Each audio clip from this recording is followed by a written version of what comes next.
Так, сорян, блядь, продолжаем, короче. Ебанутый тикток, блядь. Вырубился он, блядь. Сейчас выставил, на другой телефон поставил теперь. Задрал это меня тикток тупойский, блядь. Вырубился у вас эфир, что-то, эфир. Ну, кончи-то в ус, блядь. Короче, все. Надеюсь, будет работать здесь уже. Так, идем дальше записывать. Че? Будем делать запись дальше. Тупойский, блядь. Пришлось вот херовый телефон какой-то поставил, или камера херовая, тут получше. Здесь будет запись идти, короче, тогда уже слева направо, блядь. Здесь будем записывать этот по 10 минут. Итак, продолжаем читать. Я же наговорил об этом. Амина приглашает на вас совместный эфир. Ну, Аминушку я не могу. Вот так, короче, что я хотел? Все, запись идет дальше. Итак, давайте договорю. И вот, что я хотел сказать. Вот ненавижу, когда срывает эфир, блядь, уроды. Будем читать дальше. Потом вся история. Я договорю. Если вот этот Трамп, Путин, сейчас эта хрень не договорились бы, вот это дерьмо, да, и как бы победа была бы за Украиной. Однозначно. Если вот это дерьмо не было бы. Теперь, что я хочу сказать насчет независимости. Чтобы вот этого в следующий раз уже не происходило, не знаю, в следующий раз дойдет это людям или нет, я не знаю, но Башкортостану, с Татарстаном, это огромный, колоссальный урок. Это всем другим тоже это урок. Что какие-то пидоры не должны, блядь, приходить к нам, Башкортостан с Татарстаном, блядь, всякие тураны, допустим, да, еще кто-то, я не знаю, кого там еще, блядь, найдете нахуй, присобачить к нам. Не ставили нахуй, блядь, нам условия. Понимаете? Допустим, если мы пойдем против Москвы, нахуй, хуяриться, уничтожать Москву, нам не надо ставить условия. Нам не нужны вот эти условия-ставильщики, блядь, всякие Трампы, блядь, еще кто-то, понимаете смысл? Поэтому вот я историю читаю, отталкиваясь от этой истории, я вам даю догнать, что во время 1700 вот этих годов, мы сейчас будем читать, да, вот 1700, Ахмед III, 1730 годах, турецкий этот падишах, хуев, блядь, не помог башкиртам против Алдар-Батыру, не помог против Москвы, чтобы выбраться из этой колонии в 1700 году. И вы сейчас хотите что-то изменить, блядь, через кого-то? Теперь, самая цель. Украинцы за эти 3 года, все потом, когда я 3 говорю, начинают говорить, нет, 10 лет, блядь. Да хоть 200 лет, нахуй, похуй, пусть по-вашему будет, блядь. Суть, то, что я, вот как мобики начались, 3 года, я от этого отталкиваюсь. Вот 3 года, блядь. 3 года, нахуй, ебашитесь. За это ебашильство вы должны оттяпать свое. Не можете оттяпать, значит, не надо слушать Трампа и Европу. Нахуй вам никто не нужен. Если вам все равно ультиматум поставили, что вы будете платить, вам же на халяву это не делали, значит, вы будьте независимы, будьте мужиками, блядь. Сказал, сделал, блядь, дайте зуб, нахуй. Сказал, сделал, блядь. Сырья Путина, значит, сырья, нахуй, понимаете? Они просто так, блядь, балаболили 3 года, блядь. До этого Крым оттяпали, сейчас по Украине оттяпали. Вы чё, блядь? Чё там, блядь, нахуй? Вы Лысого играете? Я не могу. Чё делаете, блядь? Дрочевой занимаетесь? Это непонятно, поэтому Башкортостан и Татарстан был бигзур дарес. Бигзур был, блядь, нахуй, косячный дарес, блядь. Если это сейчас произойдет вот этот такой, блядь, хуйня, блядь. Это полнейшая, нахуй, косячная херня. Если Украина сейчас по пятам пойдет, нахуй, за путинским, нахуй, режимом. Это пиздой, нахуй. Вот Башкортостан и Татарстан, поэтому нам не нужны такие косячные примеры. Нам не нужны такие, блядь, тяп-ляповские, нахуй. Как этот Минихан сказал, тяп-ляп не делайте, нахуй. Тяп-ляп не надо, нахуй, нам, блядь, понимаете? Это тяп-ляп по-трамповски, нахуй. А Путину это на руку. И поэтому украинцы, настоящие, которые любят свою родину, они, как говорится, не должны быть согласны этой хуйней. Не должны. Вы должны бороться за свою независимость. Значит, как? Независимость вообще, это делается не с кем-то, а только вами. Поэтому Башкортостан и Татарстан, я постоянно долблю об этом, чтобы Башкортостан и Татарстан стал сам. Только сам. Нам не нужны какие-то сосунки, блядь, нахуй, с соплями своими. Не нужны, нахуй, бабаи, блядь. Еще одну я вспомнил. Независимость. Это как раз вот другие независимым тоже относятся. Кстати, и Украина тоже относится, всем относятся. Независимость, это значит независимость от старого клана, нахуй. От старых, блядь, этих пердунов, блядь. Понимаете? От этих пердунов нам надо избавиться. Вам по сколько лет, Зеленскому, допустим, другим, которые хотят сменить власть. Вот. Власть надо 30, 40, 50. Нахрена нам под 70-80 лет бабаи, которые рулят миром? Нахрена они нам нужны? Надо менять. Они же сказали, нужно менять все. Значит, менять надо все. Старые использованные презервативы тоже менять надо. Путлера, Трампа и вся эта шушу надо менять. В чем проблема? Нахрена нам эти бабаи, блядь? Что, они наши бабаи, что ли, родные, что ли? Нахуй они нам нужны? Если бы они были бы нормальные, окей, которые за народ. Допустим, как Салават Юлаев, за народ. Как Алдар-Батыр, которого я читаю. Вот за народ. А не те, которые хотят пересорить все народы, кровище, а потом говорить, ой, надо мир надо. Приперся, я вот Трамп, блядь, мир надо. Нахрена нам нужно? Я не могу понять, зачем? Поэтому, короче, значит, задача наша независимость. Независимость Украины, независимость Башкортостана, Ичкерии, Дагестана, всего. Башкортостана, Татарстана, все, Бурятия, Якутия, все независимость. Плюс Казахстан, Узбекистан, Кыргызстан, Таджикистан тоже должны сменить всех ебучих своих бабаев. Всех нахуй. Все менять надо, блядь. Полностью. Полное, блядь, мировое господство должно поменяться. А снимите это все дерьмо, нахуй. Чтобы они, блядь, по струнке нашими ходили, туда-сюда, нахуй, расстрел. Это надо просто нам самим надо подняться. Молодежи подняться и дать пиздюлей этим старикам, блядь. Хватит уже, блядь, нахуй, сопли жевать, блядь. Я не могу вот это донести вам. Просто у меня, может, не хватает, блядь, словарного запаса. Хз, блядь. Может, я как-то вам литературно не могу это донести, блядь. Профессионально, блядь. Я не знаю, блядь, как это вам доносить, блядь. Разжевать и дать нахуй вам, блядь. Чтобы вы, блядь, это впитали уже, в конце концов, блядь. И пошли вместе со мной. Я же не говорю, что вы давайте делать, а я буду смотреть. Вот так смотреть, сидеть, нахуй, как говорится. Поэтому я считаю, что независимость Башкортостана и той же Украины, короче, не знаю, блядь, когда это вообще произойдет, теперь уж с Украины, хз, блядь. Башкортостан, Татарстан и так далее, мы даже не тронутые, нахуй, мы даже не шевельнулись еще за все это время. У нас полное дерьмо, по идее, блядь. Поэтому я считаю, нужно быстрее уже нахрен выбираться из этого дерьма, собираться в группы, сливаться, создавать какие-то ячейки.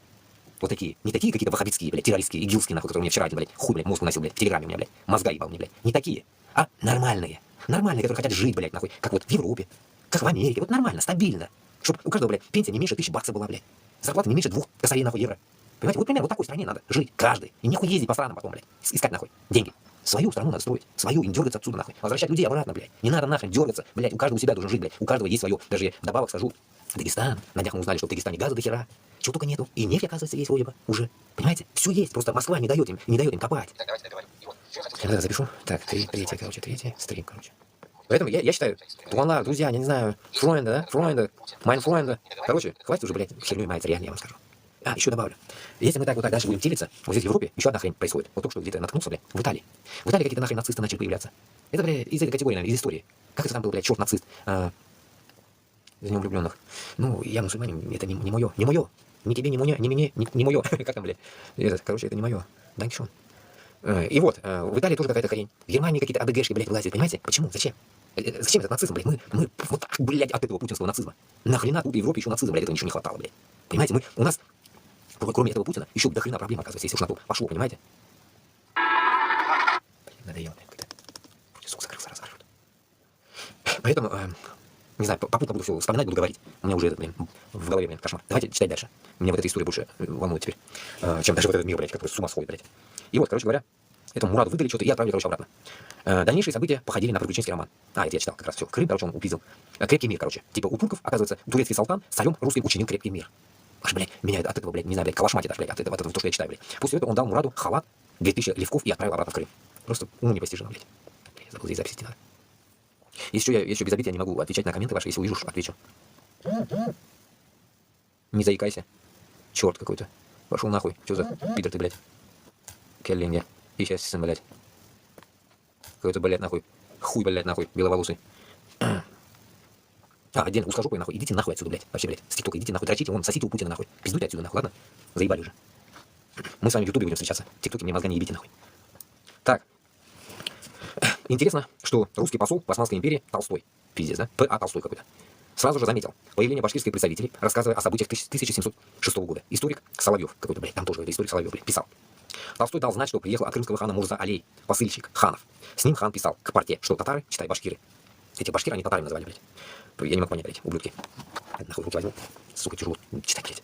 Так, живущие в русских областях. Башкиры, что татары, живущие в русских областях. В русских областях я не могу понять, блядь, где это, ну-ка. Прислали хан одного султанского сына и 3 черных татар. Черных татар. Удивительное высказывание, да, блядь? Потом говорят, что это как бы фальшивая история, нахуй. Нихуя не фальшивая, блядь. И писал, что хотят из царского подданства выйти все и переселиться в Крым, потому что Россия обижает их в вере, берут с них много денег, и свадеб своих не могут они отправлять без русских попов, чтобы крымский хан прислал к ним на помощь войска, и они с женами и детьми выйти из российского государства в Крым могут. Хан просил у порты позволения дать требуемую помощь, визирь созвал совет, на котором муфти говорил, что по их закону надо принять татар. Абсурдность решения султана Ахмеда III была очевидной. Понимаете? Абсурдность. Как можно было послать крымское войско в Башкирию, не нарушив при этом мира с русским царем? Понимаете? Этому турецкому гондону было похуй, блядь. Ему было до пизды, что происходит в Башкортостане. Потому что он друг, ну, так скажем, блядь, Путина. Да? Представили, да? Пиздец. Поэтому крымский хан, продержав Мурада и его спутников около 2 месяцев, дал им подводы и отправил на Кубань. Туда они прибыли зимой 1706 года. И, находясь еще там 3 месяца, на Кубани к Мураду присоединились уже знакомые ему нагайские музы, чтобы им идти к башкирцам войною, будь они с русскими людьми войну встречали. Мурат Султан с 8 башкирами и 96 нагайцами добрались до Волги и хотели уже переправиться на левый берег между Царицыным и селом Черный Яр, как вдруг они узнали, что поблизости вверх по Волге идет со многим войском фельдмаршал Шереметьев. Какой-то Шереметьев, который после подавления Астраханского восстания направлялся в действующую армию на Украину. Это происходило. Направлялся в действующую армию на Украину. Там тоже про Украину пиздят, блядь. Это происходило в июне 1706 года. Отталкиваясь от этой точно установленной даты, можно сделать вывод о том, что Мурат Султан отправился в свой заграничный вояж в 1705. Как показывал Мурат, убоясь того войска, то есть отряда Шереметьева, они побежали назад на Кубань, после чего те ногайские музы разошлись по домам. Калга Султан, обитавший на Кубани, пригласил его к себе, однако башкирский султан не принял приглашение, вероятно, опасаясь ареста и ушел в Кабарду. Однако туда вскоре нагрянул все тот же Калга Султан с войском для очередного набега на кабардинцев. Тогда Мураду ничего не оставалось, как уйти в Чечню, где его радушно принял чеченский бей Амирамза, узнавший, что перед ним ханов сын. Мурат Султан жил в Чечне всю зиму, с 1706 по 1707 год. За это время слава о святом султане разошлась по всему Восточному Кавказу. Многие народности, которые признали его своим духовным владыкой, поскольку до Башкирии было слишком далеко, было решено совершать газоват где-нибудь поблизости. Собрав 700 чеченцев и 800 нагайцев, султан Мурзы и чеченские беи решили напасть на Аюбу хана и Чемет Тайшу, которые по известиям кочевали близ Терской крепости. Однако, придя на место, калмыков они не обнаружили. Тогда было принято решение напасть на саму Терскую крепость. Мурат показывал на допросе из тех слов они, беи Мурзы, и он Мурат со всеми чеченцы, мечкисы, айкасы, тавлинцы и Андреевской деревни Кумыки и Ештерековыми кочевными ногайцы и с Мурзою, Заречным, Салтан-Муратом и другими мурзами, все было по мете, с 1600 человек пошли на Терек. Астраханский воевода Апраксин через некоторое время после этих событий докладывал Петру Первому. В прошлом 1707 уфимский башкирец, который назвал себя Салтаном, был в Сарграде и в Крыме, в башкирской измене и прибежал с Кубани, явился в горских... Вот здесь примечание давайте прочитаем, чтобы мы понимали, о чем речь идет. Ныне село Черный Яр на севере Астраханской области. Второе. Заозерске фельдмаршал Шереметьев. Что такое? Калга или Калга-Султан, второе по значимости лицо в Крымском ханстве, которое назначалось из числа близких родственников хан, братьев, сыновей или племянников. Мичкисы, один из экзоэтнонимов чеченцев. Тавлинцы, собирательные наименования населения Северного Дагестана. Получается, и Дагестан, какая-то часть, какая-то дагестанцы, какие-то тавлинцы и мичкисы, Калга, они, короче, пошли, получается, помогать этому Султану Мурату. Итак, в прошлом 1707 году уфимский башкирец, интересно самое, не уфимский, а уфимский, не уфимский. Башкирец, который назвал себя султаном, был в Царграде и в Крыме, о башкирской измене и прибежал с Кубани. Явился в горских народах, которые близ Терка называются чеченцы, мичкисы, аксайцы и те народы прельстя, называя себя прямым башкирским султаном и проклятого их закона басурманского святым, учинился над ними владельцем. К нему же пришли и кумыки, и воры, прежние аграханские, осталые из Кубани казаки, раскольщики. Вожами, то есть проводники, у них были жители Терской крепости, Лузан, беглый уздень князя Алдигирея Черкасского, и двое окочан, которые ночью 12 февраля 1908 года, ни хрена себе, сегодня 14 февраля, да, тайным обычаем вели газиев, и крепость через пролом в стене и вошед закричали басурманским языком. И в том горе стали людей бить и в полом брать, и город, и дворы сожгли. И на том приступе взяли они 10 пушек, в том числе 7 медных, 3 чугунных, и того бою было до 4 часу дня. Вот это запишу.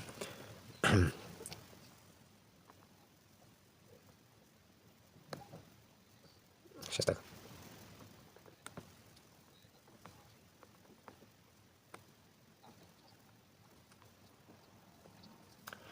Это Алдар Батыр. История, если что. Кто этот? Новенький.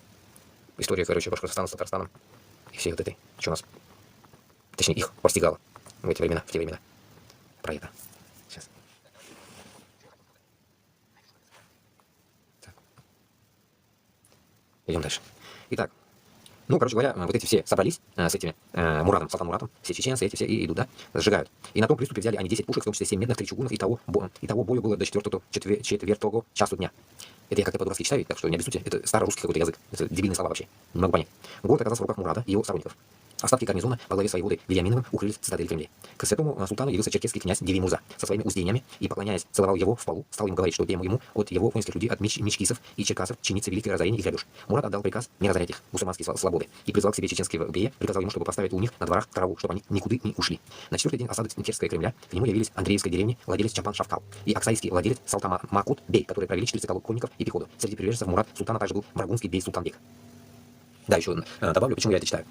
Как раз, я не знаю, допустим, да, может, вы не знаете, не знаю, да? Вот именно процессы, которые они шли, какие-то движения они делали там, это нас тоже, это предстоит нам тоже. И которые я вам всегда говорил, какими-то зигзагами, через Куандык, через Башкортостан, Татарстан, мы пойдем, как говорится, долбить Кремль Москвы. Вот что-то в этом роде, понимаете? И тут то самое.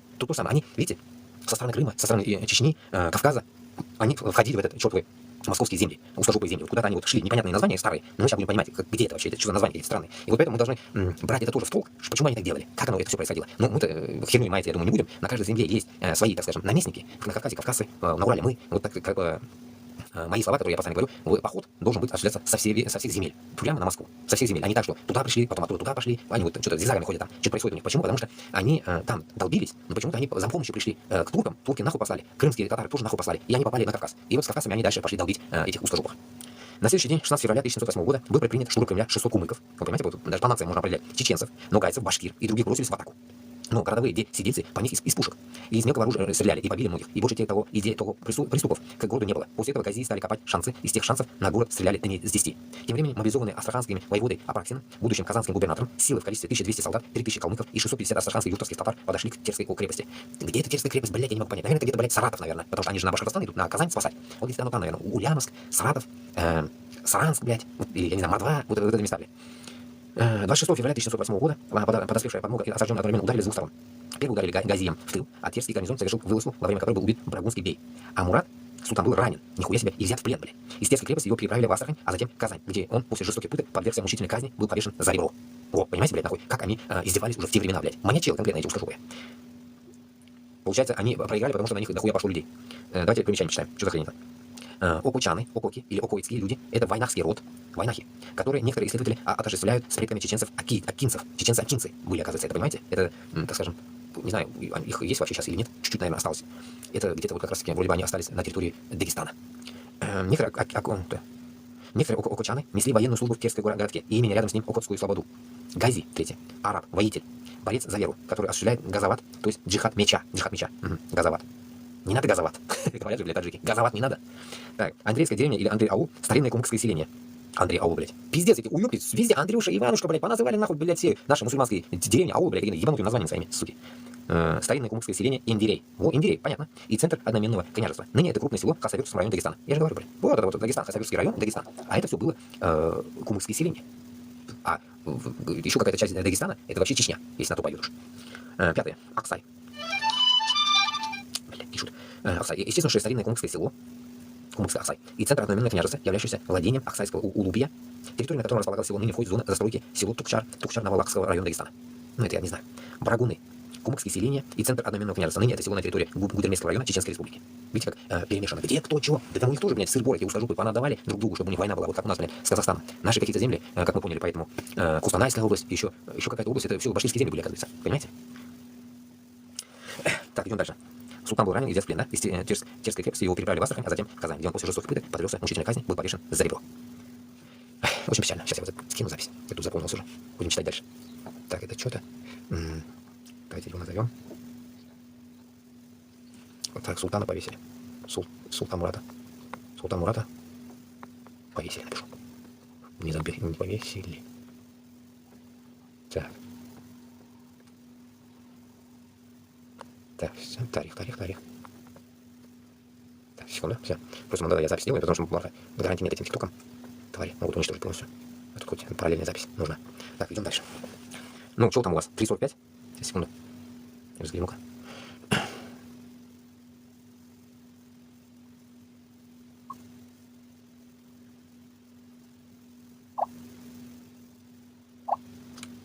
Так.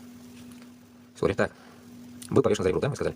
Движение башкирского султана Мурада, возможно, было самым ранним эпизодом так называемого мюридизма. Мюриды были, значит, они, вылившиеся в форму газавата или военного джихада. Оно было репетицией более мощных основательных движений конца 18-19 века под предводительством шейха Мансура, имамов Гази Магомеда, Гамзатбека и Шамиля. Вот видите, первый получается вот этот султан Мурад, короче, башкирт, Башкирт, такой газават, типа джихад. Вот в идеале, когда говорят в Украине джихад, это вот этот полный пиздеж. Поэтому вот этот джихад именно по Башкортостану, Татарстану и по Ичкерии против Москвы совершить должны мы, иншаллах. Вот это мы пойдем под этот джихад. Я подписываюсь под этот джихад, но для этого я вам всегда говорил, минимум надо от 25 тысяч, 50 до 50 тысяч мужики, от 30 до 50 лет. Вот мы с ними могли бы пойти. Если даже ляжем, мы ляжем точно ради Аллаха, ради, как говорится, освобождения, и это будет наш джихад. Поэтому, так сказать, против, так скажем, узурпаторов, против вот этих уродов, которые, типа, правят миром. Вот против них, блядь. Восстание, так скажем, блядь, черного народа. Как там Алсын говорит, Хорахалах. Восстание Хорахалаха. И Хорахалах, короче, будут ебать всех белоснежек. Идем дальше. Движение святого султана было кратковременным. Однако правительство было напугано призраком общемусульманского восстания народной Кубани, Кавказа и Урала, которые объединились не для обычного военного похода или бранты, а для цели религиозного политического порядка. Вот, понимаете? Вот истина, блядь. А мы спим. Мы ищем, кто же там террорист, таджик или узбек. Вообще, они, блядь, рядом не стояли. Это не их, вообще, блядь, так скажем, блядь, категория, нахуй, войны, так скажем, блядь. Они вообще азиаты. А узкожопые им, как говорится, пишут, нахуй, каждый день, блядь, какие-то малявы и сажают, блядь. Понимаете? Наша распущенность, блядь, вот этой мусульманской уммы, пидорасии, до такой степени, нахуй, унизительно, что мы только можем, блядь, со стороны вам это доносить, а внутри одни манкурты и одни сволочи, которые, блядь, считают себя вот так, блядь, и говорят, никак нельзя, это нельзя, яйца брить надо, бороду надо брить, нахуй, маски шоу не делай, блядь. Ну, мысль пришла, добавлю, если маски шоу не делать, тогда узкая община пусть тоже без масок ходит. ОМОН тоже без масок ходит. А чё боитесь-то, а? А чё мы, блядь? Чё, блядь, баб, блядь, вам снять с нее никак, блядь, легко, а вы, гниды, боитесь, а? В чем проблема, а? Слабо, блядь, слабо вам, нахуй, ублюдкам, блядь, снять свои никабы. Вы тоже в никабах, вот таких, даже маленькие дырочки там есть, блядь, в очечках ваших. И все, вы тоже в никабе, маски шоу, пидоры, блядь, если уж на то пошло, блядь. Очкуете? Иншаллах, мы будем заходить, мы лица вот показывать будем. Мы бояться ничего не будем, бояться нам не от кого. Понимаете? Нас видит только Аллах Та'аля. Вот Аллах Та'аля нас видит, мы будем заходить вот так, с нашим лицом, в открытую. Ничего нам не надо, никак не надо, маски шоу не надо. Коронавирус нету. Ой, блядь. Так, а для цели религиозного политического порядка, окей. Источники ясно говорят, что горцы почитали султана Мурата не только как потомка Чингисхана, но и как святого, то есть суфийского шейха, признав его духовный суверенитет, они беспрекословно ему подчинялись. Султан отдает приказы чеченскому бею Амирамзе. Черкесский князь Диви Мурза целует полу его халата, а кумыкские владельцы Шахмал и Улуби по его повелению посылают на приступ Терского Кремля своих лучших бойцов. Движение Мурада настолько выбивалось из правил тогдашнего обыкновения, что астраханский воевода Апраксин объяснял прошедший дьявольским искушением свой рапорт Петру Первому. Петр Первый, Гандон, блядь, в то время был, значит, от 20 марта 1708 года. Он совершил пассажем, требующим разъяснения. И сей злодей с здешним народом через дьявола страшно явился, и башкирцы по его пересылке изменили. И при нем под кирком ныне башкирцы были, и с теми всеми намерен был тот злодей идти к нам, и в башкирцы да Бог допустить милосердием своим не восхотел. Русский историк Соловьев, основываясь на этом и других документах, сделал заключение. Но этим делом не кончилось. Поднимая горские народы для общего магометанского дела, он, Мурат-Султан, успел переслаться со своими башкирцами, и все Башкирия взволновалась. Волнение было тем опаснее, что у восставших явился глава, называющийся ханом. Понимаете? Здесь именно смысл идет вот, по этой теме, вот я примерно так понимаю, что Башкортстанга не видит бір бошлық керек. Понимаете, не Хабиров, не Минниханов это с Татарстана, и не Кадыров Чечни, а бізге бір бошлық керек. У нас шундағына холодно, бостр была. Вот примерно таким макаром здесь доносится эта тема. Но, здесь одно есть но. Если мы даже это сделаем, то таким образом мы только можем сплотить какую-то только часть, которая услышит это. И это будет для нас прокол. Почему? Потому что в то время, когда вот эта вся херня шла, это шла, видите, какая резня конкретная. Как в Украине война шла. И как бы, видите же, как в Украине происходит. Какая-то часть уехала, какая-то там, блядь, хуй поймешь. В России то же самое. Мы нахуй уехали, потому что это не наша война. А раньше такой хуйни не было. Не моя война, я не пойду нахуй. Явно такого не было раньше, понимаете? Поэтому мы сейчас живем в ебанутом время. Вообще не в то время живем. Мы раньше, блядь, нахуй, самураи одни были. А сейчас все вот эти, как это, тикток войска, нахуй. Сейчас народ мы таким образом не разбудим. Поэтому одним каким-то стимулом человека, так сказать, мы не сможем что-то сделать. Тут только нужно действовать холод, блядь. Холод поднять. Нужно общество. Не один человек. Не нужно нам какого-то, я не знаю, кого-то строить там из себя, я не знаю, какого-то, так скажем, посланника. Нельзя такие действия делать в данный момент, я считаю, потому что оно не прокатит. Не прокатит, потому что сейчас люди более такие, знаете, раньше они были, знаете, больше верующие, что ли, вот как-то вот так, понимаете, больше у них было какой-то набожности, может, человечности у наших предков. А мы распиздяи. Как можно, блин, вот даже вот я, когда в эту тему сувался вообще, я предполагал, что Руслана Дабасова мы будем как-то подымать. Я уже год где-то долблюсь здесь, понимаю, что не то, что тут Руслана Дабасова подымать, да, блядь, некого даже поднять. Потому что, блядь, пешнаяндар. Недоспелые все какие-то, блядь, ни рыба, ни мясо, все. Поэтому, чтобы вот этого дерьма у нас косяка не было, нам надо подниматься всем вместе. Группировка наша должна быть единая, под единым флагом, грубо говоря. И она должна поднимать общество. Не один, а вот это прям в плацдарм, допустим, 100, 200, 1000 человек должны поднимать весь народ. Понимаете, вот только тогда мы можем победить вот этот депрессняк, который внутри творится в Башкортостане и Татарстане. А одним человеком мы нихуя никого поднимем. Пример. Алсынов, Куштау, Байрам, Куштау, Туратау, Элясаки. Что вы там подняли? Подняли минимум 5-10 тысяч человек. Все, пиздец, нахуй. Это максимум. И что произошло, блядь? Все. После этого хуй кто встанет теперь. Поэтому вот этот косяк мы не должны. Уже мы прошли это, они прошли это. Это всего лишь за гору, блядь. За какую-то ебаную гору они сидят сейчас там. А мы толкаем, я толкаю, как говоришь, нахуй. Брать в руки не гору, нахуй. Брать в руки автомат. И пиздовать на Москву. А не гору защищать, блядь. С вилами, нахуй. С лопатами, блядь. Поэтому я считаю, что тактика одного — это проигрыш. Потому что мы не посланники. Мы не можем быть посланниками, так скажем, от Аллаха. Мы не какие-то святые или что-то в этом роде. У нас нет каких-то поблажек. Мы просто обычные люди. Поэтому обычные люди должны только массой действовать. Масса. Вот, допустим, как у устажопых пропаганда идет телевизора. А мы хотя бы вот в интернете, у нас нет телевизора. Хотя бы в интернете должны как-то догонять, чтобы нас кто-то хотя бы поддерживал. Пусть даже не идет на войну, поддерживал таким образом, чтобы наши слова где-то были услышаны. Где-то они донесли наши слова, хотя бы пару слов наших, куда-то туда, этим ушам заложенным враньем. Примерно так. Так, сейчас вот это. Волнение было тем опаснее, что у восставших явился глава, называвший ханом. Сейчас запишу вот это. Получается...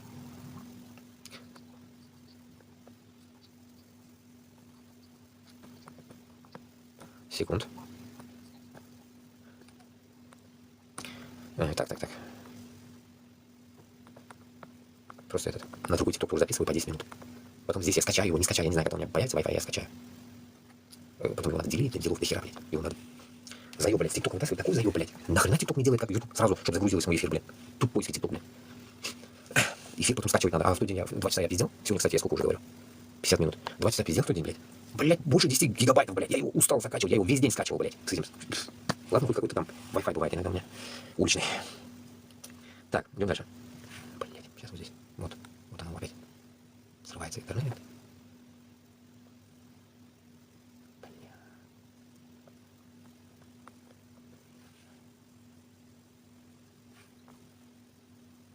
Глюк, короче, у меня ловит.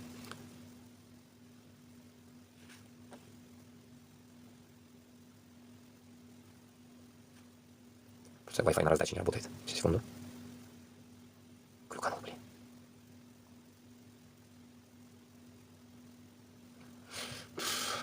Так, что я хочу запись идти? Не записывай. Позорище. Стоп.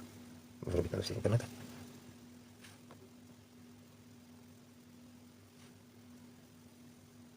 Так.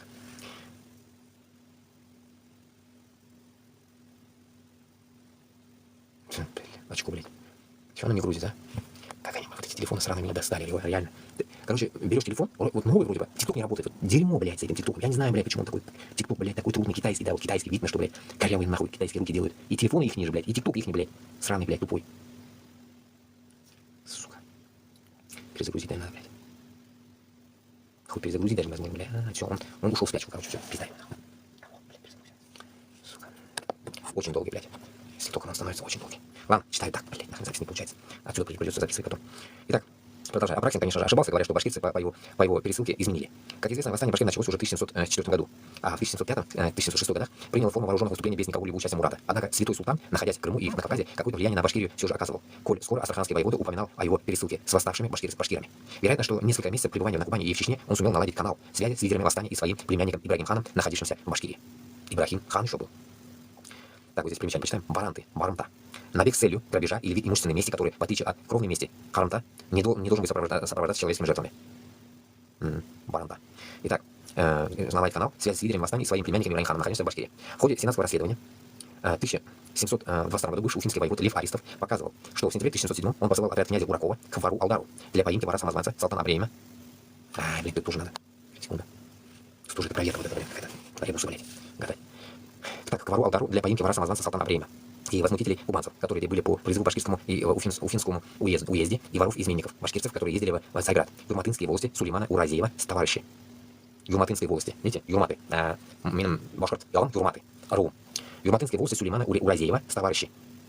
Как видим, Аристов вовсе не утверждал, что вор и самозванец Ибрагим был привезен с Кубани. Зато становится ясно, что оттуда прибыла группа кубанцев, то есть нагайцев, а вместе с ним башкир-юрматынец Сулейман Уразаев, отправленные с Кубани в Башкирию султаном Мурадом. Эти пересылки, на наш взгляд, и породили слухи о загадочном хане кубанце, которого никто глаза не видел, но зато почти все слышали о святом Салтане, который вот-вот вернется с Кубани в Башкирию, однако, как свидетельствуют источники, он так и не вернулся, был взят в плен при осаде Терской крепости и казнен в Казани. Власти, черпавшие свою информацию со слов языков, то есть не очень осведомленных рядовых участников движения, были введены в заблуждение их разночеречивыми показаниями.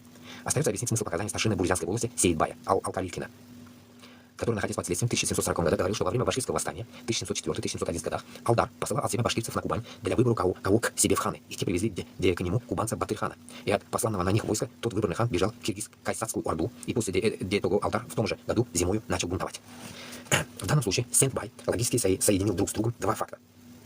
Отправка Алдар-Батыром на Кубань, делегации башкир во главе султана Мурадом и появление в Башкирии некоего Батыр-хана. Последний, предположительно, мог соответствовать казанскому хану Тауке и другому принцу крови, который, когда возникла опасность военного столкновения с отрядом князя Куракова, в сентябре 1707 года бежал в Киргиз-Кайсацкую Орду, туда, откуда, скорее всего, он и был приглашен в Башкирию. Поэтому нет никакого основания видеть в нем пресловутого кубанца. После этого ханом был провозглашен султан Ибрагим, который в октябре того же года стоял лагерем на реке Берсуань, Чесноковка, близ Уфы, и называл себя прямым царем башкирского народа. Берсуань, река Берсуань. Берсуань башлар. Алдар-Батыр, раскладывая свой ханский пасьянс, исходил из логики целесообразности того или иного претендента для его политического проекта. Призывая в Башкирию Батыр-хана, он цецовичевидно надеялся на военную помощь казахских ханов. А когда эти надежды вскоре рассеялись, им была поддержана идея использовать в качестве знамени борьбы традиционных сюзеренов башкир в лице шибанидов Кучумовичей. Появление башкирских купцов Хайбулина с товарищами в Джунгаи, где они отыскали сына и внука своего последнего хана Кучука, вряд ли было случайностью. Приглашение их на трон Башкирии говорит о том, что лидеры движения решили опереться на собственные силы, сделав ставку на консолидацию башкирского общества вокруг популярной династии. Короче, это был Кучук-хан. Его почему-то Мурат-ханом назвали, Султан Муратом назвали. Я так понял теперь. Ну, дальше мы поймем, кто же он был на самом деле. Ну, вроде как я понял, это был Кучук-хан. Кучук-хан — это Ногай из Тюменского, из Сибирского ханства. Сибирский хан. Я не знаю, вот что в этом роли. Или сибирский хан, Кучук-Батыр, Кучук-хан, который пришел то ли в Казани, тоже он был. Что такое, да? Что непонятно. Будем дальше понимать, откуда он появился вообще. Почему его назвали Мурат-ханом, Султан Муратом, непонятно. Так, сейчас. Я вроде заработал, пусть записывает.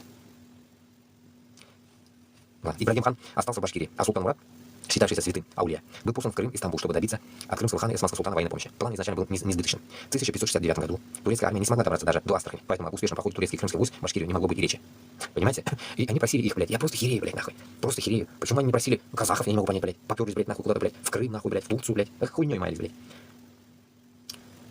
Во время вторичного пребывания на Кубани по пути из Стамбулов и Крыма Мурат Султан отправил на родину нескольких башкир во главе с Сулейманом Уразаевым. С ним также был Кельмяк Абыс Нурушев и кубанских ногайцев, передав им султанский фирман с грамотою за золотой печатью, с известием, что на помощь где идут к ним кубанцев 40 тысяч, и иные воинские люди будут плавным путем, и чтобы башкирцам перекочевать на горную сторону Волги. Одним словом, Поручение султана Мурата заключалось в том, чтобы доставить в Башкирию фирман османского султана Ахмеда III. На слова Сулейман Уразаев должен был рассказать Алтар-Батыру и другим лидерам движения, что обещанного в грамоте за золотой печатью 40 тысяч кубанского войска не будет, а перекочевывать в Крым башкиры ни за что не согласились бы. Понимая, что его миссия в Крым и Стамбул по большому счету закончилась ничем, святой султан решил поднять на борьбу горцев Кавказа. Другой абзац.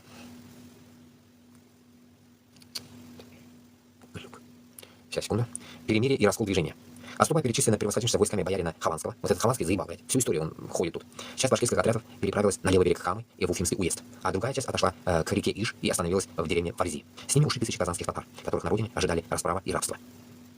Причем со стороны своей же братьев. Тысячи слушал татар под руководством Мурс, Яушева, Ишеева, Муллы, Ишбулата и другие шли позади регулярных частей и вместе с отрядами русской вольницы расправлялись с жителями селений, которые оказывали поддержку башкирам. Спустя более 10 лет татары, бежавшие в Уфимский уезд, жаловались, казанские же мурзы и татары слободские и уездные во время той башкирской войны многих их братьев ясашного чину татары побили.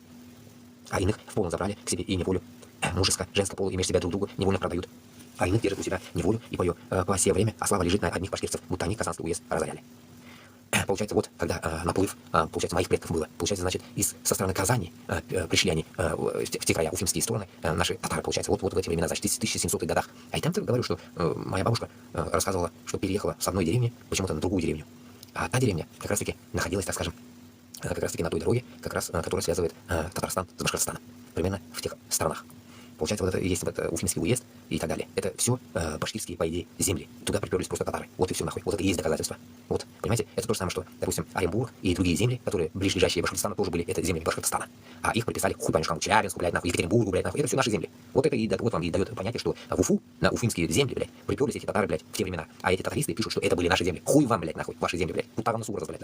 Это вы приперлись туда, нахуй, Башкортостанга. Мином Башкортостанга, Кильгендар, мином предкларом. Что татар Кильгендар, Кильгендар. И нихуя не ваши земли это были. Да, можно сказать, было это все как будто общее. Ну, было это чье общее? Москвы, московские земли это было. Так. Еще раз это место прочитаю. Сейчас под запись прочитаю. Что это? Кто там, блядь, мозгам не ебет, нахуй, в комментариях им доказательства. Итак, тут я сейчас как раз прочитал, что уфимские земли, это все Башкортостан и Жиляр было. И Топарлар, он такие Генлер. Читаю. Отступая перечисленно превосходившим войсками бояре Хованского, часть башкирских отрядов переправилась на левый берег Камы, в Уфимский уезд. Левый берег Камы, это значит, как они считают, я не знаю, сверху вниз, что ли, блядь. Получается, если стоять спиной на Удмуртию и вниз смотреть на Казахстан, значит, левая сторона Камы, это будет Уфа. Правая сторона, это Москва, значит. Если смотреть как нормальный человек, блядь, снизу вверх, блядь, то справа это будет Уфа, слева будет это, блядь, Казань, Москва, от Камы. Примерно так, чтобы вы понимали. А тут по-ебанутому, ну это старая русня, блядь, написано старая, сука, история, блядь. А другая часть отошла. Короче, левый берег Камы в Уфимский уезд, поняли, да? А другая часть отошла к реке Иж и остановилась в деревне Варзи. Иж, значит, Ижевск. Слегка Иж, наверное, там, в сторону Ижевска. Вот как раз Удмуртия, понимаете? Другая часть отошла, остановилась в деревне Варзи. Ну, явно это Удмуртия, наверное, дом 2, вот Варзи, это где-то, я не знаю, это где, блядь. Может, я ошибаюсь. Деревня Варзи или Варзи, Онга, входила в Салаушевскую тюбу, Башкир, Байларской волости. О, Байларская волость, это где? Хуй его знает, блядь. Непонятно, блядь. Это название старомодное. Итак, с ними ушли тысячи казанских татар. Вот, видите, тысячи казанских татар. Вот как туда попали татары, которых на родине ожидали расправа и рабство, причем со стороны своей же братья. Как раз таки об этом кто-то рассказывал, Саид Ибрагимов, как раз, который в Крым, который сейчас в Украине, который допрос берет у пленных, в очках, имам, короче, имам Украины. А вот его предки бежали, наоборот, в эту сторону. С Крыма, блядь, откуда Крым не привязался?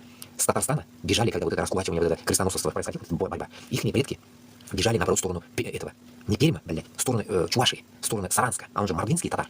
Вот в сторону Мордовии бежали. Понимаете смысл? И поэтому, когда он говорит, у него татарский, у этого украинского, во-первых, у него и украинский, само собой, в Украине жил, да, человек, родился в Украине, жил.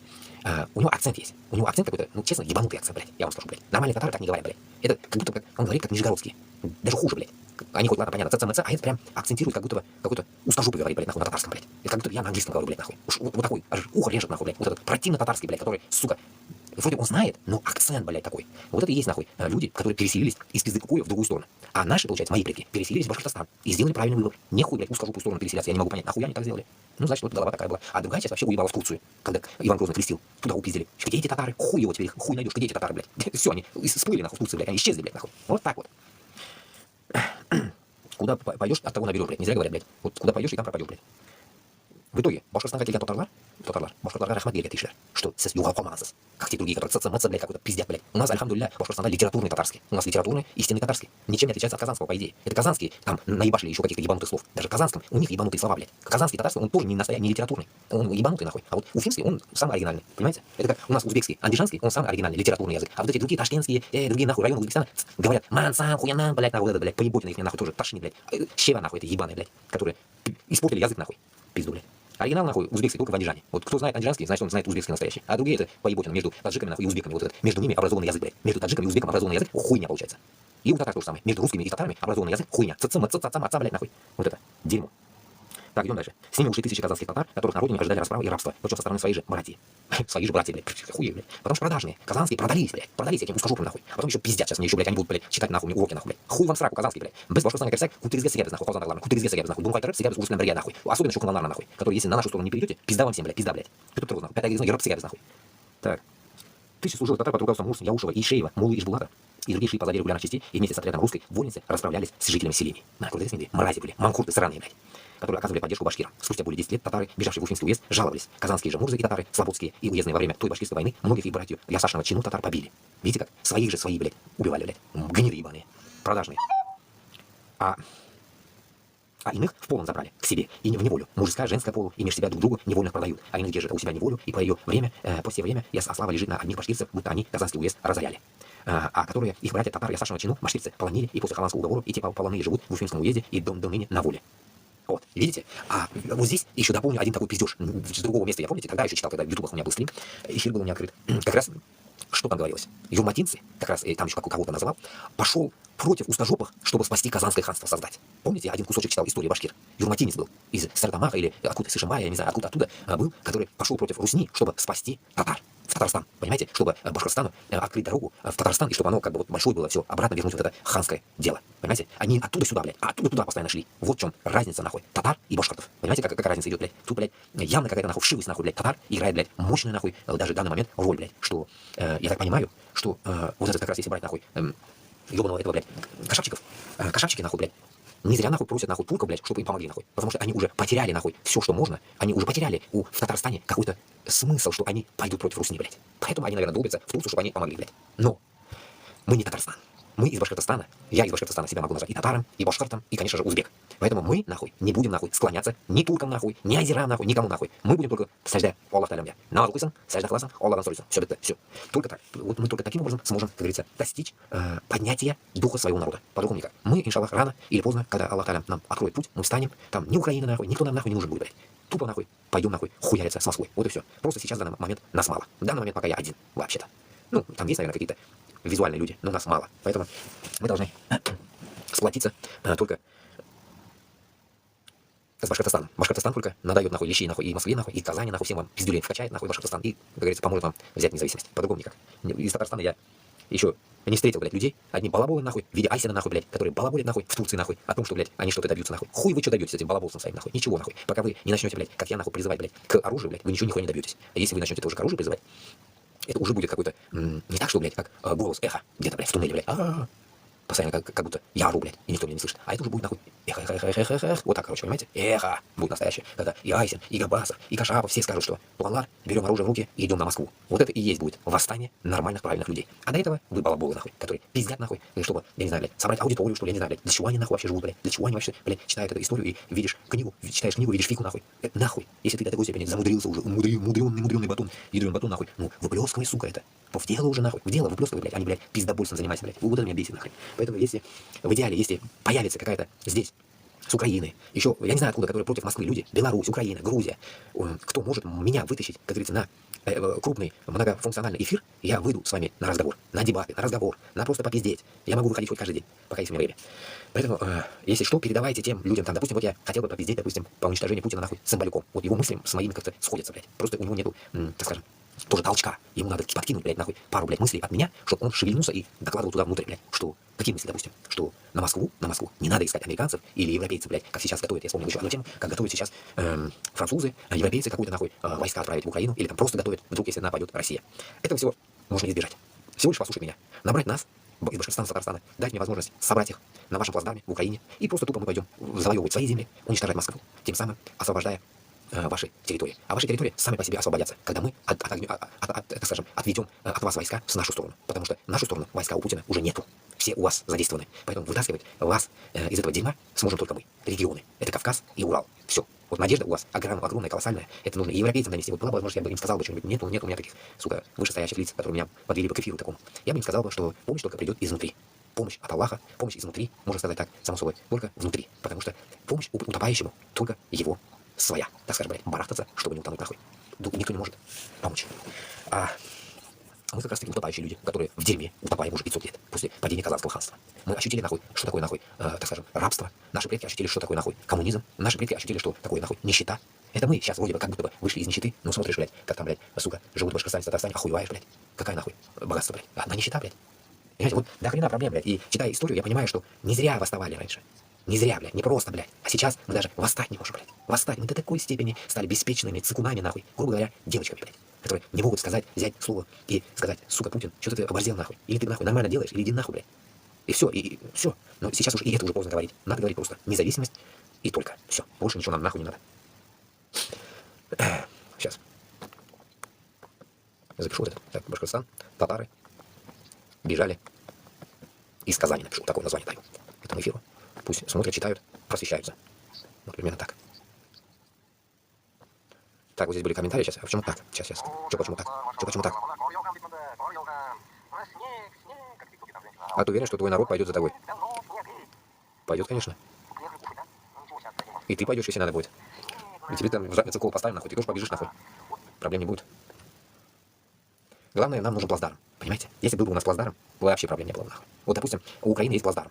Но им не дают идти на Москву. Вот это меня убивает, блядь, нахуй. Ну, у вас есть плацдарм. Все, ваши, блядь, пол Украины отжали, блядь. Нет идти на Москву. Нет, они нахуй стоят у себя, блядь. Потому что Трамп не разрешает, европейцы не разрешают. Да вы научитесь уже нахуй всех посылать, блядь. Вас уже нахуй купили.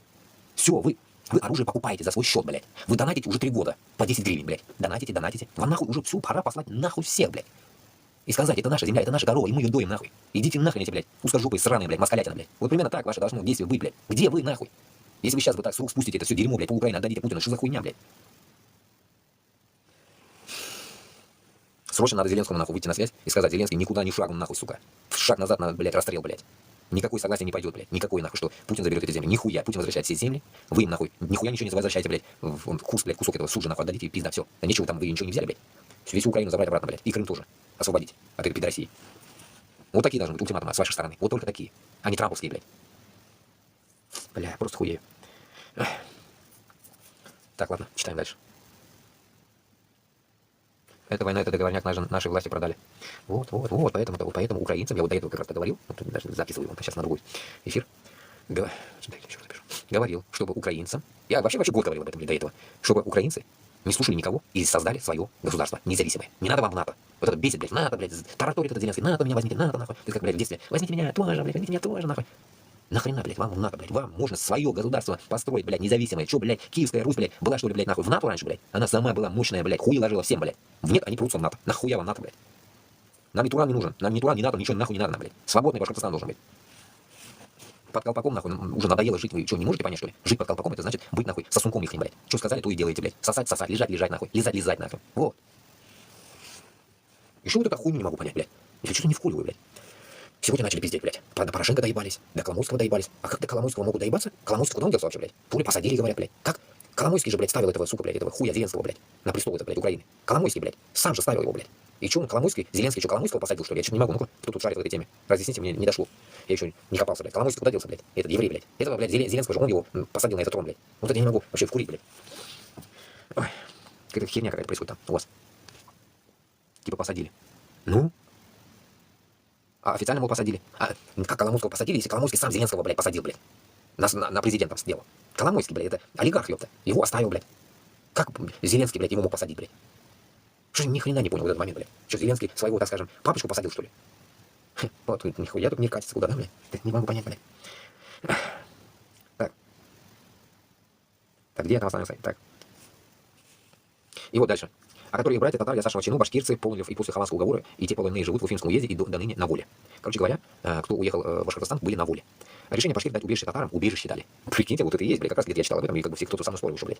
Казанского уезда имело далеко идущие последствия, которые оказали влияние на политическую ситуацию внутри башкирского общества и изменили этнический состав населения Башкирии. Да, как раз.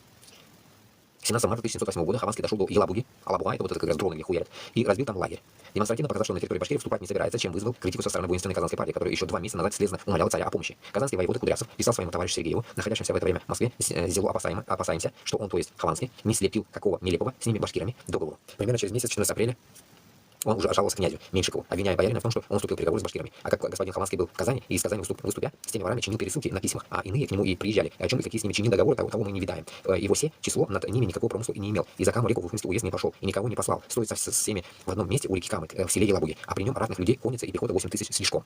Переговоры затягивались, а их результаты были пока незначительными. К концу апреля на верность царю присягнули лишь башкиры крайних западных областей, находящихся непосредственно близости от ставки в Хованской, Енисейской и Булярской. И тем не менее он настойчиво продолжал налаживать контакты с повстанцами, чем вызвал огонь критики в свой адрес со стороны Кудрявцева. В упомянутом письме от 14 апреля он продолжал жаловаться князю Меньшикову, Хованскому, а как выступил из Казани, то ниже хочет наших слов слышать. Слышим, государь, что он, господин с Елабухи, посылал к ним ворам хлебы и мед, а для чего, не знаем. Разногласия между командирами, руководящими защиты Казанского края от башкир не укрылись от английской дипломатии. 5 мая 1708 года посол Чарльз Витворд сообщал статс-секретарю Харлею, я уже сообщал вам о мятеже башкирских татар, которые, собственно, находятся в прежнем положении. Немногие мятежники, правда, изъявляют покорность, дают присягу и верности царю. И главнокомандующий местных войск Хованский доверяет искренности такой присяги, но губернатор видит в ней только уловку для выигрыша времени. В конце марта 1708 году установились временное затишье, которое уже в начале ими сменилось новым всплеском боевой активности. В центре Башкирии повстанцы атаковали и взяли штурмом Салаварный городок. Вары к Салаварному городку приступали и, наложа на телеге сухого леса, зажгли, подвезли под городовую стену, и тот город и церковь Божию выжгли, и людей побили, оставшиеся отошли и сели в осаде в Осторожке, и они к кому Осторожка приступают. Под Кунгуром также вспыхнули боевые действия. В мае 1708 года башкиры, кунгурские татары, кунгуры и марийцы осадили Илинский Осторожок. На помощь отсаженным прибыл военный отряд во главе с кунгурским воеводой Трусовым. В бою, состоявшемся 28 мая, отряд был разгромлен, а воевода был смертельно ранен. Основная часть башкир, разорявших Кунгурский уезд, приходили с сибирской дороги Башкирии. В рапорте приказчика Уктукских заводов Павлудского тюменскому воеводе в конце марта 1708 года приводятся показания пленного мещеряка Юлдаша Утемышева, служившего в башкирской войске Кашеваром. А башкирская сила стоит в сысках. 6 тысяч. У всех огнеогненное оружие, пищали и турки есть. А панцирников, где человек с 300. А начальный, где у них башкиритен с аюрики Аммаед. А товарищи, где его с теми башкирцами воевать, на Кунгур ездили и воевали, и полон русских людей привозили, и в казачью орду отвозили, и продавали. На восточной границе Башкирии атакам повстанцев подверглись Чумляцкая, Чусовская, Уткинская, Слобода, Тобольская уезда. На крайне западном направлении отряды башкир продолжали нападать на Заканскую засечную линию в районе Сергеевка и Белярска. В мае 1708 года они разорили 15 русских и чувашских сел, а нынче июня под Самары русское село Касимовского царевича воры башкиры вырубили и в полон побрали. Теперь Тобольск. Если я не путаю, Тобольск — это Сибирь. Тобольск — это вообще наверху, блядь, ёпта, Тобольск, блядь. Если башкиры даже до Тобольска доходили, ну это пиздец, я вам скажу. Получается, даже тобольские земли, получается, уже как-то, значит, то ли татар было это, то ли вот тех Нагаев было, Кучум Султана, или как это, Кучухана Нагайского. То ли его земли были, блядь, которых эти устожопы отжали под себя. Что-то непонятно, вот. Тут более углубленно в этот момент надо встревать.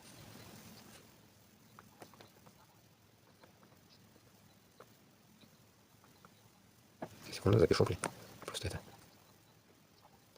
Так. Да, записываем этот. Как попал, записывал, конечно. Потом эфир надо все равно скачать, наверное. Так. Итак.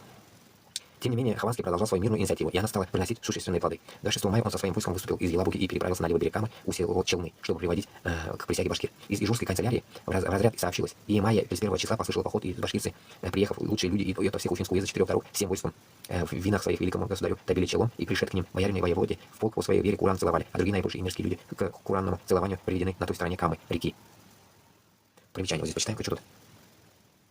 Первое. По всей видимости, имеется в виду казанский воевода Кудрявцев. Второе. Дипломатическая переписка английских послов и посланников при русском дворе. Сборник императорского русского исторического общества. Акманов. Башкирские восстания 17-го, начала 18 века. Вероятно, имеется в виду Сызгинская волость за Уралье. Село Царевщина, ныне поселок городского типа Волжский, близ города Самары. Видите, даже Самара, видите, вот, даже Самара, вот эти все места, было это Казанское ханство, блядь. Это все Казань была, это все татарстанские земли были. Если в сторону туда идем. И Башкортостан, наверное, там, если дотягивать тоже. Ну, наверное, больше татарстанские земли это было. Письма и бумаги императора Петра Великого. Так. И у этого куранного шертования били чело великому государю, а не башкирцы, чтобы у них новоокладные ясаки снять, и чтобы Льву Аристову за многие обиды и налоги в Уфе не быть. Князь Хованский пошел навстречу башкирам, отменил новоприбыльные налоги, снял с должности уфимского воеводу Аристова, назначив вместо него своего подчиненного настольника и бывшего симбирского воеводу Есипова. Однако башкиры просили прислать им московского жителя. Тогда новым уфимским воеводой был утвержден Григорий Титов. Далее Хованский отозвал из Уфы пехотный полк Ивана Ридера, который был в осадном случае на Уфе, а вместо него отправил туда полк Семена Норова. Перемирие, заключенное с башкирами, позволило последнему без всяких затруднений пройти по территории, охваченных восстанием. Новому воеводе было приказано с башкирцев ясак сбирать по старому окладу на нынешний 708 год вновь. Восстание подходило к своему логическому завершению, жажда на месте башкир была утолена, а правительство пошло им навстречу, удовлетворив их требования. Однако процесс примирения вновь был внезапно прерван действиями казанского воевода Кудрявцева. Всю зиму 1707-1708 года он переписывался с Аюк-Кайханом, призывая его прислать против башкир большое войско. Калмыцкий владелец обещал дать 20-тысячную конницу, однако в марте 1708 на его ставку внезапно напали донские казаки во главе с атаманом Игнатом Некрасовым. 14 апреля Кудрявцев с сожалением сообщал князю Меньшикову А от Юки, то есть Аюки, пишут нам, что хочет идти на воров башкирцев многими людьми, только мешают ему донские казаки. Многие юрты разорили, и людей побили, и в полон поймали, и ныне тщатся, где улус разорить. Между башкирами и взбудораженным донским атаманом Кондратием Булавиным существовали договоренности о совместных действиях против царских войск. Как сообщил источник на Яик, то есть к яицким казакам, приехали 3 башкирца и говорили, что их башкирцев и в собрании много имеют согласие с каракалпаками, киргизами, казахами, донскими казаками и кубанцами, положено у них всех друг друга не выдавать. 2 июня 1708 года английский посол в России сэр Чарльз Витвер докладывал статс-секретарю Гарлию в Лондон с Булавином 36 тысяч человек, и он, божьей милостью, состоит в союзе с башкирами, которые снова взялись за оружие. Понимаете, какой год? 1708 год. 1708 год. Тоже какой-то вот, даже если англичане об этом писали, получается, даже у них, наверное, достоверная история больше сохранена, чем где-либо еще. Потому что я точно думаю, наверное, если вот такие люди, всякие подобие Чарльз Витвард, которые докладывали уже в 1708 годах об этом, я думаю, это уже как-то, говорит о том, что что-то так, честность, да, вот честность того, что здесь есть своя какая-то вот честность, чем переписывание узкожопых нашу историю. Вот самая глобальная проблема. И как я на днях тоже загружал, видели, наверное, я его где-то у кого-то взял, в Инстаграме, как в Италии есть карта 1459, даже вроде я запомнил, или 59, или 89, говоря, 1459, наверное, карта, итальянская карта, которая висит там в музее, где вся вот эта территория, там уже заходит вся территория Орды, называлась Тартария. Понимаете, они как бы Казанское ханство в то время называли Тартария. Они везде, так скажем, на свой лад, так скажем, не знаю, блядь, меняли, блядь, звучание, что ли, или это, я не знаю, и в то время также назывались Тартария, блядь. Короче говоря, у них эта карта самая настоящая, потому что откуда, на Йоке нету там есть даже Африка, короче, вся карта мира. Короче, глобус, правильный глобус назвать, глобус, который нарисован, может, он круг там, а вот в интернете он показывает, как будто вот такая огромная, блядь, карта суши и воды. И она вот как-то вот так вот, блядь, перемешана, и хуй ты не найдешь, блядь, где, кто, блядь. Вот примерно вот так, короче. Получается, вот так идешь вот эту Тартарию, смотришь, а под ней ты должен видеть примерно другое какое-то государство, да, а ты видишь уже, блядь, под ним или рядом с ним Африку, блядь. Ну, как оно так, блядь, они рисовали, я не знаю, они так видели, значит, в прошлом. Они жили как-то вот так, блядь, это все, понимаете? Как бы под одним боком ты можешь видеть, блядь, вот этой Тартарии и Африку с Турцией или там с чем-то. И в тот же момент ты можешь видеть на другом же стороне этого же рисунка, допустим, этого же куска карты, видишь, допустим, Африку, блядь, или Арабские Эмираты, блядь. Хрень, блядь, карта хрень полная, блядь. Вот, так, можете посмотреть, я говорю. Написать, не знаю, в интернете, мировая карта 1459 года. Вот примерно так. Итак, идем дальше. Действия булавинцев отвлекли сил калмыков и башкир, поэтому Аюке пришлось разделить свои 20 тысяч войск на 2 части. 10 тысяч двинулось под Саратов, осажденный Игнатом Михайловым. 10 тысяч были отправлены в Башкирию. Первый калмыцкий отряд вынудил казаков отступить Царицыну. Второй отряд калмыков под командами бригадира Бахметьева, неожиданно для башкир, обрушился на волости Казанской дороги по реке Ик. Историк Соловьев писал. Бахметьев поспешно пошел вперед, чтобы не допустить башкирцев до воровского соединения. Перешел реку Ик, вступил жилищем самих воровских заводчиков, крепкие и лесистые места, побил их на многих боях и загонах, жилище выжег, много набрал, половину лошадей скота захвачен был с главного заводчика Муллы Измаила. Повстанцы, вступившие в переговоры Хованским, полагали, что по его приказы о прекращении боевых действий распространяются на все правительственные силы. Поэтому удар, нанесенный калмыками, был для них полной неожиданностью, так как они успели убрать свои дозоры. Получается, и калмыки там были, значит, блядь. Вот их, если сыр-бор идет с калмыки, видите, под себя, получается, я так понял, блядь, вот сейчас тоже и тут лишь примерно такой же тематики, да, и в то время было так, что шли на, вот эта пидорасия шла на войну и на какое-то подавление восстания теми людьми, которых она когда-то поработила. Вот что за хрень, блядь, понимаете? И когда мы говорим, что в Украине идет вот эта чертова война, это то же самое, что Москва до такой степени херачила наши народы, наши все народы, не только там татар, да и всех, которые сейчас говорят, что нам не надо отделения, там, мы нормально живем и так далее. А когда им начинаешь задавать вопросы, а как нормально живешь, если у тебя зарплата, допустим, потолок там 50 тысяч, допустим, а пенсия пенсионеров там потолок 20 тысяч рублей, как вы нормально живете, как вы живете, это получается, то ли вы думаете только о себе, который как бы много зарабатывает, и не думаете о бедных, да, так скажем, которые не могут себе что-то заработать даже, или что-то в этом роде. Вот поэтому здесь, такая вот ситуация, где, я считаю, что, и когда, насчет независимости, я считаю, что вот такие люди, они будут всегда, которые как бы не сосредоточены идти на войну, там, воевать и так далее, умирать, они будут всегда. А вот нам, как говорится, нужно оттуда отсеять тех, которые, не против пойти против Москвы и что-то, какое-то свое высказывание, так скажем, доносить и там или брать оружие в руки, или конкретно уже восстать, да, так скажем, чтобы объем людей, который пойдет на это дело, на какое-то дело, был объемным, где не смогли бы, допустим, как вот с Алсыном произошло, посадили, не смогли бы вот так ходить каждого сидеть по дому, понимаете? Вот можно было бы это уже, такое вот, типа, как восстание, и в то же время подмога от нас, получается, уже более серьезные оружейные какие-то тематики. Вот примерно вот так. Читаем дальше. Так, где это остается? Так, повстанцы, вступившие в переговоры Хованским, полагали, что его приказ о прекращении боевых действий распространяется на все правительственные силы. Поэтому удар, нанесенный калмыками, был для них полной неожиданностью, так как они успели убрать свои дозоры. В 1709 году они писали казанскому губернатору Апраксину, а как они в прошлом году при господине Хованском куран целовали их. Он обрадовал, что в винах прощены, и в том же дал письмо. И они, где после того опасаться, ничего не ожидали, во всех сторон караулы свои свели. И после того приехал на них Чапдержат, и с 7 000 калмыками за Иван Бахметьев, с 500 русскими людьми, и многие деревни разорили, и многие ясырей и полон лошадей побрали, и на том те бое многих калмык они побили. Как пишет Акманов, произошло несколько кровопролитных боев на недавних перевеса ни одной стороны. Но, наконец, в дело вмешался Хованский, и вскоре калмыки и башкиры, отдав друг другу захваченных в плен людей, прекратили сражение. 8 июля боярин докладывал в раздел июня 30-го дня Уфимского же уезду от всех 4 дорог начальник Кучум-Батыр и другие небольшие башкирцы товарищи пришел к нему, и в полк в них в винах своих великому государю добили челом и верной своей службе куран целовали. Правительство решило, что башкирское восстание закончилось, поэтому отправило боярина Хованского в помощь князю Долгорукому, подавлявшему Булавинское. Короче, был тон какое-то примечание. Дипломатическая переписка английских послов и посланников при русском дворе.